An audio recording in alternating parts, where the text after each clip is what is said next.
सभी क्लासेस में आपका स्वागत है। आज हम बात करेंगे क्लास 10th के मोस्ट इंपॉर्टेंट क्वेश्चन है जो आपके बोर्ड एग्जाम में पूछा जाएगा। इस बार भी पूछा जा सकता है, हर साल पूछा जाता है। तो इसमें कह रहा है कि वह द्विघात समीकरण बनाइए जिसका एक मूल दिया है, दूसरा मूल ज्ञात करना है। तो जब भी देखिए रूट में करके कोई भी मूल देना, जैसे इसका फार्मूला भी होता है a plus under root B.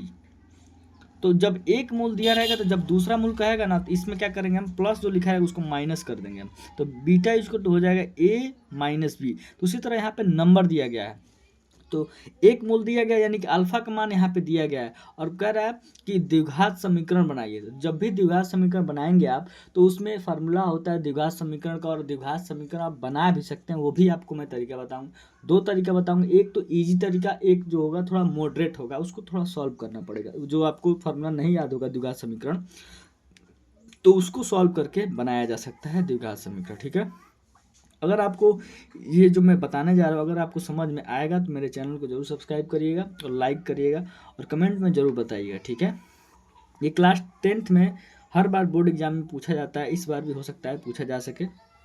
ये 2 नंबर का क्वेश्चन है, तो मैंने सोचा क्यों ना लड़कों को बता दिया जाए। तो इसमें कह रहा है कि द्विघात समीकरण बनाना है, एक मूल दिया है। तो यहाँ पे मैं लिख देता हूँ अल्फ़ा। सोल्यूशन यहाँ पे लिखा है alpha equal to 5 plus under root 3। और इसका जब दूसरा मूल हम ज्ञात करेंगे ना, तो दूसरा मूल जब ज्ञात करें यानी कि बीटा, बीटा इक्वल टू हो जाएगा 5 माइनस, बस क्या कर देंगे हम, सिंबल हम चेंज कर देंगे, प्लस प्लस रहेगा तो माइनस कर देंगे, माइनस रहेगा तो प्लस कर देंगे, यहाँ पे माइनस कर देंगे। अब ये हो गया अल्फा का मान हो गया, बीटा का मान हो गया। अब हमको क्या बनाना है, द्विघात समीकरण बनाना है। द्विघात समीकरण का मतलब ये होगा जिसपे हाईएस्ट पावर 2 हो। तो देखिए यहाँ पे 2 तरीके होते हैं। पहला तरीका ये है कि आपको फार्मूला याद है तो इजीली आप रख के सॉल्व कर लेंगे। तो फार्मूला ये है, फार्मूला में लिख देता हूँ पहले। फार्मूला होता है, अगर आपको याद भी होना चाहिए, याद रहेगा तो ज़्यादा सही रहेगा। तो फार्मूला होता है एक्स स्क्वायर माइनस, ये पेन थोड़ा अच्छे से नहीं चल रहा, alpha plus beta into x plus alpha into beta, ये होता है।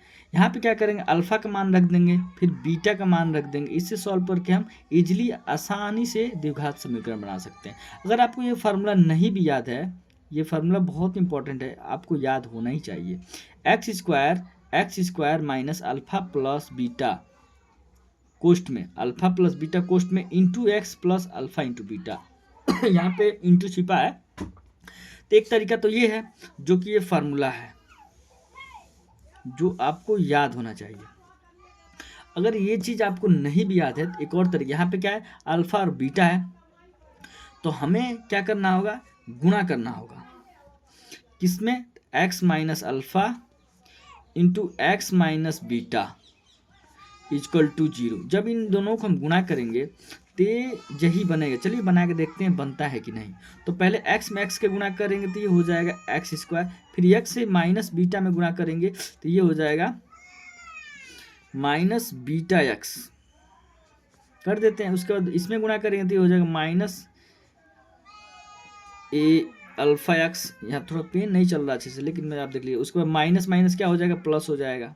ये सारी चीज़ें जो बेसिक चीज़ें हैं जो आपको पता होनी चाहिए, क्योंकि आप क्लास 10th में पढ़ते हैं, तो ये मैं मान लेता हूँ कि आपको आता होगा। उसके बाद अल्फ़ा में बीटा से गुणा करेंगे तो ये हो जाएगा अल्फ़ा, इसमें तो गुणा कर, उसके बाद अल्फ़ा इंटू बीटा हो जाएगा इक्वल टू 0 रहने देंगे।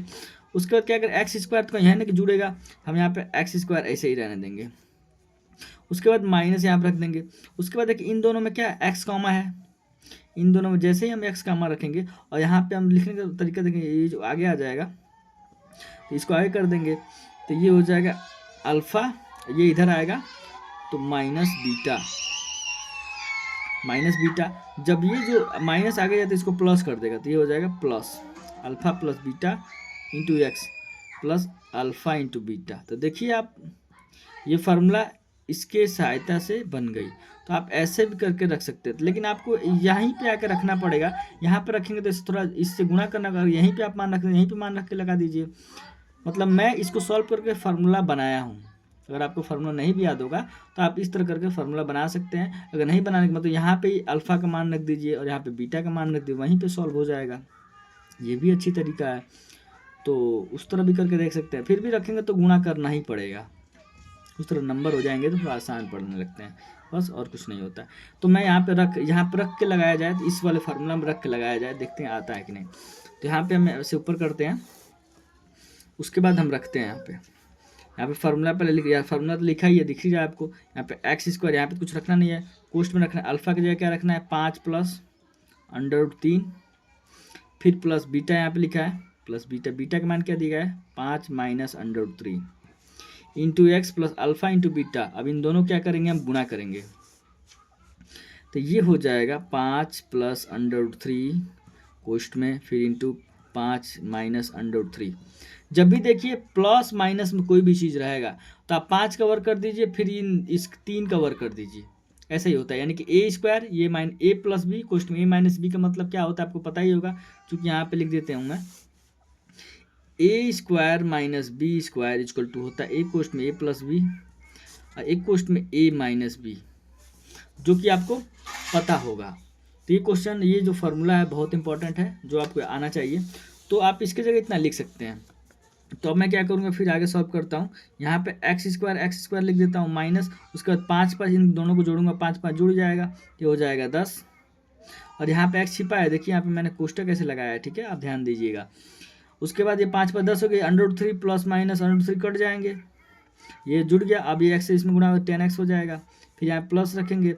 अब इन दोनों में जब गुणा होगा तो आप जानते हैं ए स्क्वायर माइनस बी पे तोड़ देंगे, तो ये हो जाएगा 5 का स्क्वायर, हो जाएगा 25, फिर 3 का स्क्वायर करें तो √ हट जाएगा, यहाँ पे बचेगा -3, यानी कि ए स्क्वायर माइनस बी स्क्वायर कर दिया। 25 में से 3 घटाएंगे तो 22 बचेगा, एक्स स्क्वायर माइनस 10x, 25 में से घटाइए तो प्लस 22 बचेगा, जो कि हमारा इक्वेशन बन गया द्विघात समय। देखिए हाईएस्ट पावर यहाँ पे क्या है 2 है, तो यही हमारा आंसर हो जाएगा।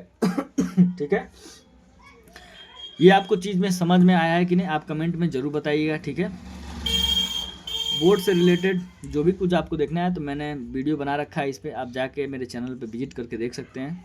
ये चैनल जो है DMT क्लासेस, ये बोर्ड एग्ज़ाम के लिए बहुत काफ़ी हेल्पफुल चैनल है। मैं हर टॉपिक से जितने भी इम्पोर्टेंट क्वेश्चन हैं, मैं एक एक क्वेश्चन को कवर करूँगा। ठीक है, तो आप इस वीडियो को, जो भी वीडियो मैंने बनाया है उस वीडियो को जाके आप देख सकते हैं आसानी से और उस चीज़ को समझ सकते हैं। और मैं अभी क्लास 10th के जितने मोस्ट इंपॉर्टेंट क्वेश्चन जो आपको नहीं समझ में आते हैं, आप कमेंट में ज़रूर बताइए, मैं उस पर वीडियो बनाऊँगा। ठीक है, तो मिलते हैं हम नेक्स्ट वीडियो में। जय हिंद, जय भारत।